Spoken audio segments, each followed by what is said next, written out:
అందరికీ నమస్కారం అండి. మన మిరప పంటలో లాస్ట్ స్ప్రేగా అయితే ఈ బిఎన్ క్రాప్ సైన్స్ వాళ్ళది ఫెరారీ గోల్డ్ అనేది డెమో వైజ్‌గా అయితే స్ప్రే చేశాము. సో, ఈ ఫెరారీ గోల్డ్ స్ప్రే చేసిన ఒక రిజల్ట్ అనేది ఏ విధంగా ఉందో మీరు ఒకసారి గమనించండి. మీరు తోటనైతే సో, ముడత సమస్య అనేది లేదండి ఎక్కడ కూడా మనకు.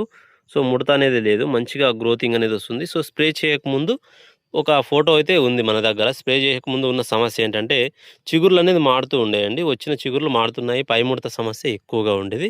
సో, ఇప్పుడు చూసుకున్నట్లయితే ముడత సమస్య అనేది లేదు. అలాగే మనకు ఫ్లవరింగ్ చూసుకోండి మీకు ఏ విధంగా వచ్చిందో పూత మంచిగా రావడం జరుగుతుందండి. సో, ఇదొచ్చి మనకు దాదాపుగా 90 రోజులు కావస్తుంది. 90 రోజులు పూర్తిగా కాలేదు. మనకి 5 రోజుల దాకా ఉంది దీని పంట దశ వచ్చి.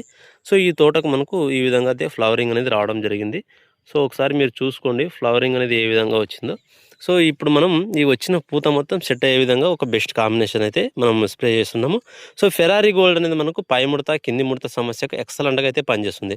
త్రిప్స్ సమస్యను అలాగే మనకు నల్లి సమస్యను నివారిస్తుంది.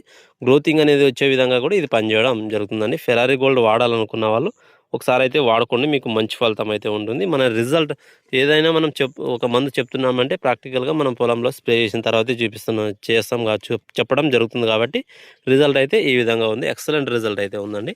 సో, ఓవరాల్‌గా ఉన్న తోట సిట్యుయేషన్ అయితే ఈ విధంగా ఉండడం జరుగుతుంది. సో, మంచిగా గ్రోతింగ్ అనేది వచ్చింది. అలాగే మనకు పై ముడత, కింది ముడత కూడా కంట్రోల్ అవ్వడం జరిగింది.